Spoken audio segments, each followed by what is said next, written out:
سلامونه، وخت مو په خیر. تاسو ته د زیر نیوز 24 څخه د نن ورځې د مهمو خبرونو ټولګې ته ښه راغلاست وایو. نن شنبه ده، د 1404 هجري لمریز کال د چنګاښ 15مه چې د 2025 زیږدیز کال د جولای له 4 نیټې سره برابره ده. حنان حبیبزی یم او تاسو ته له زیر نیوز 24 څخه د هیواد او نړۍ مهم خبرونه وړاندې کوم. په سر کې د مهمو خبرونو سرټکي. ایران میلیونونه افغان کډوالو ته د نیولو یا وتلو ګواښ کړی. د ضرب الاجل نیټه پای ته ورسېده. د افغانستان په ختیځ ولایت ننګرهار کې پراخو سیلاوونو د راوتو له کبله خلکو ته ځاني او مالي زیانونه اوښتي دي. په غزه کې په ملکي خلکو د اسرائیل د نیواکګرو ځواکونو بریدونه دوام لري. نن یې 61 فلسطینیان وژلي دي. د خبرونو تفصیل. ایرانی حکومت هغو میلیونونه افغان کډوالو ته چې په دغه هیواد کې میشت دي وروستی خبرداری ورکړی چې که دا هیواد پرې نږدي وبنیول شي. دا ګواښ د یکشنبې په ورځ د ټاکل شوي ضرب الاجل سره هممهاله شوی چې له اسرائیل سره د 12 ورځنۍ شخړې او د امریکا لخوا د ایران د یورانیمو د بډایولو پر تاسیساتو باندې د هوایي بریدونو وروسته د امنیتي اندېښنو په فضا کې ترسره کیږي. بشري مرستندویه ادارو خبرداری ورکړی چې د افغانستان حالاتو ته په کتو د افغان کډوالو ټولیز شړل به په دغه هیواد کې نور هم فشار زیات کړي او بې ثباتي به رامنځته کړي. هغه هیواد چې د نړۍ له تر ټولو بېوزلو هیوادونو څخه شمیرل کیږي. په ایران کې شاوخوا 4 میلیونه افغان کډوال میشت دي چې ګڼ شمېر یې له ډېرو کلونو راهیسې هلته ژوند کوي. تهران په 2023 کال کې د هغو بهرنیانو د شړلو کمپاین پیل کړ چې د دوی په وینا په ناقانونه ډول هلته ژوند کوي. د روان کال د مارچ په میاشت کې حکومت پریکړه وکړه چې هغه افغانان چې د پاتې کېدو قانوني اسناد نه لري باید تر یکشنبې پورې په خپله خوښه ووځي، که نه نو وبشړل سي. له همغه وخت راهیسې تر 700,000 ډېر افغانان له ایرانه وتلي دي. د ملګرو ملتونو د کډوالو د نړیوالې ټولنې معلومات ښیي چې یوازې د جون په میاشت کې تر 213,000 پورې افغانانو ایران پریښی دی. حکومت دا رد کړی چې ګواکې ځانګړي افغانان نښه کوي. هغه افغانان چې د جګړو، بېوزلۍ او د طالبانو له واکمنۍ تښتېدلي دي. اخوا بیا په ننګرهار کې سیلاوونو خلکو ته ځاني او مالي زیانونه اړولي. د ننګرهار ولایت په لالپور، مومند دره او یو شمېر نورو ولسوالیو کې سختو اورښتونو له امله سیلاوونه راوتلي چې له امله یې خلکو ته ځاني او مالي زیانونه اوښتي دي. د ولایت د اطلاعاتو او کلتور ریاست د اطلاعاتو امیر صدیق الله قریشي په خبرو کې ویلي چې سیلاوونه د پرلپسې اورښتونو پایله ده او په ځینې سیمو کې مرګ ژوبله هم اړولې ده. نوموړي زیاته کړې چې د ځینو زیانمنو سیمو کره معلومات لا هم نه دي ترلاسه شوي، خو اړوندې ادارې هڅه کوي چې د وضعیت ارزونه وکړي او له اغېزمنو خلکو سره مرسته وکړي. اسرائیلي نیواکګرو ځواکونو نن په غزه کې لږ تر لږه 61 فلسطینیان وژلي دي. نن د اسرائیل هوایي او ځمکنیو بریدونو د غزې ښار په ګډون د غزې په کلابند ترانګه کې لږ تر لږه 61 فلسطینیان وژلي دي. یوازې د غزې په ښار کې د اسرائیلي بریدونو 19 تنه وژلي. دا بریدونه یوه ورځ له هغې وروسته ترسره کیږي چې اسرائیلي عسکرو د غزې په اوږدو کې لږ تر لږه 78 فلسطینیان ووژل. په غزه کې د بشري حقونو ډلې او روغتیایي سرچینې خبرداری ورکوي چې د جګړې د زور اخیستو سره ملکي وګړي تر ټولو زیات زیان ویني او د مرستو رسیدو لارې لا هم تړلې دي.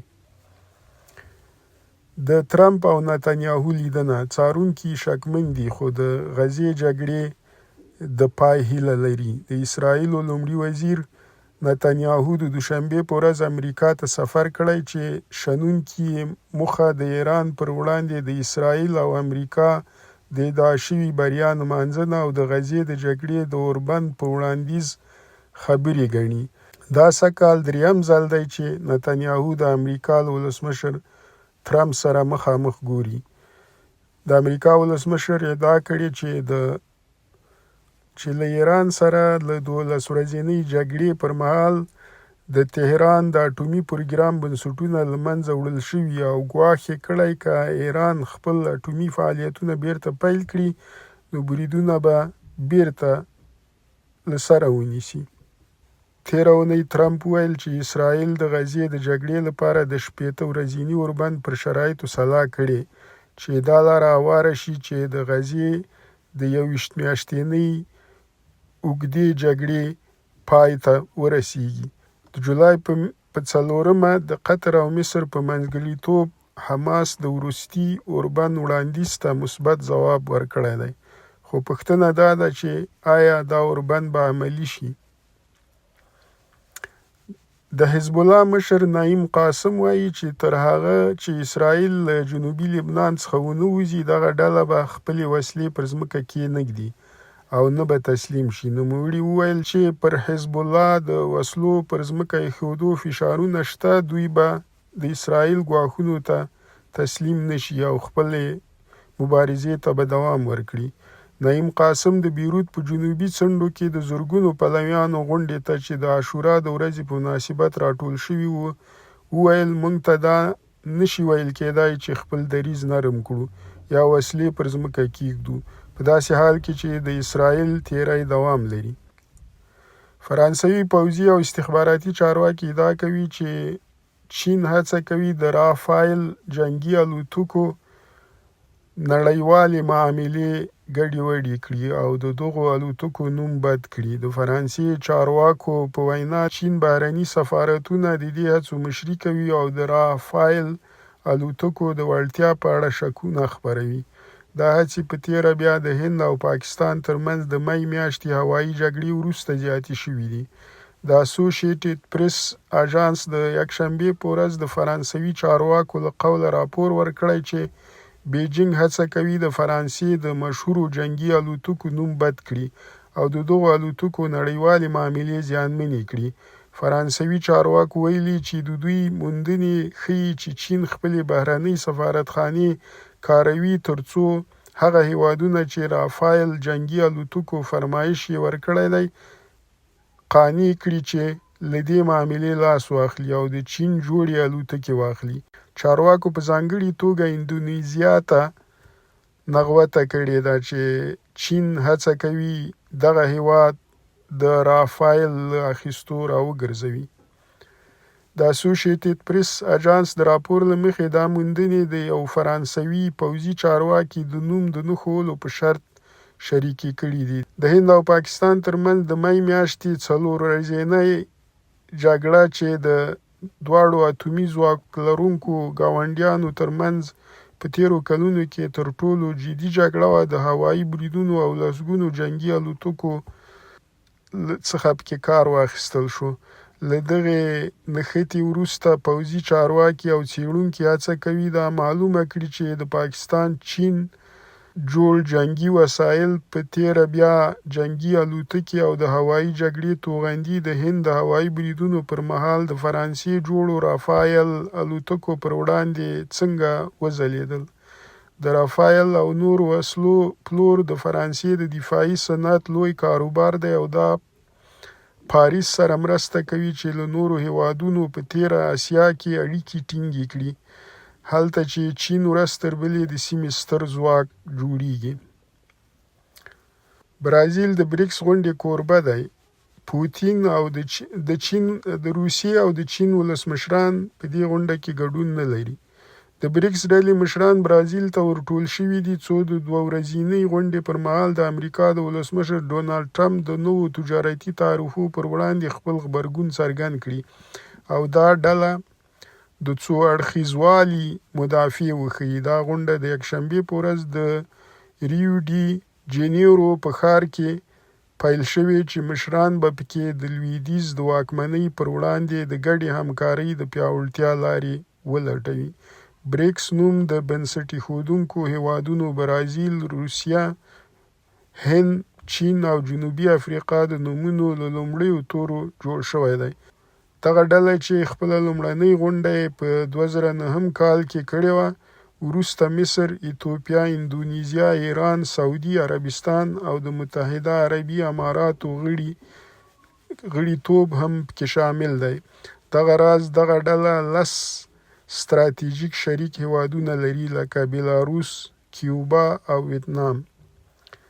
دا لومړی ځل دی چې د 2012 کال راهیسې د چین ولسمشر شي جین پینګ په خپله غونډې ته نه ورځي او د هغه پر ځای لومړی وزیر لی جیانګ ګډون کوي. د روسیې ولسمشر ولادیمیر پوتین هم غونډې ته نه ورځي ځکه د نړیوال جزایي محکمې لخوا د 2022 کال د اوکراین د یرغل له امله د نیولو امر پرې ورکړل شوی او برازیل چې د روم د اساسنامې لاسلیک کوونکی دی مکلف و چې د هغه د نیولو امر عملي کړي. د دغو مهمو مشرانو نشتوالی د بریکس د یووالي او نړیوال ځواک په اړه پوښتنې راولاړې کړي دي. د برازیل په مشرتابه دا غونډه کې تمه ده چې د ټرمپ ادارې د بې توپیره تجارتي تعرفو غندنه وشي چې د بریکس مشران به دا تعرفې ناقانونه وبولي او دا یې وینا ده چې دا به نړیوال اقتصاد ته زیان ورسوي. نړیوالې روغتیایي تګلارې، مصنوعي ځیرکتیا او د اقلیم بدلون هم د بحث برخه ده. د ایکس مشر ایلان ماسک د امریکا په سیاست کې نوی ګوند جوړ کړ وروسته له هغه چې د امریکا ولسمشر ټرمپ یو لوی ښکلی قانون تر نامه لاندې جنجالي بودیجه لاسلیک کړه. ماسک د شنبې په ورځ پر ایکس ولیکل چې د امریکا په نوم ګوند یې جوړ کړی چې د خلکو ازادي بیرته ورکړي او د هغه په وینا د هیواد یو ګوندیز نظام وننګوي. ماسک نغوته وکړه چې د امریکا د خپلواکۍ په ورځ یې یوه نظر پوښتنه کړې او پوښتنه یې وکړه چې آیا تاسو له دوه ګوندي یا د ځینو په وینا یو ګوندي نظام څخه خپلواکي غواړئ؟ په دغه نظر پوښتنه کې تر 1.2 میلیونه ډیرو کسانو ګډون وکړ. دا ګام د ماسک او ټرمپ ترمنځ د شخړې په دوام کې پورته شو، شخړه چې د نوي بودیجې قانون له امله نوره هم ژوره شوې ده. ماسک ویلي دا قانون به امریکا دیوالیه کړي. او د سپورټ له ډګره د شپږیزې کرکټ لیګ 10 پړاو د چنګاښ په 28مه نیټه پیلیږي. د افغانستان کرکټ بورډ اعلان کړی چې د شپږیزې کرکټ لیګ 10 پړاو به د کابل په نړیوال کرکټ لوبغالي کې پیل شي. د کرکټ بورډ د معلوماتو له مخې دا پړاو چې اتلانو لیګ نومول شوی د 5 لوبډلو ترمنځ ترسره کیږي او تمه ده چې په ټولیز ډول به 21 سیالۍ ترسره شي. نننۍ خبري خپرونه همدومره وه. په خواله رسنیو باندې ټیک ټاک، فیسبوک، انسټاګرام، ایکس، یوټیوب باندې زموږ خپرونې خوښې کړئ او موږ تعقیب کړئ. ادرس یې دی زیر نیوز 24. تر سبانۍ خپرونې د الله په امان.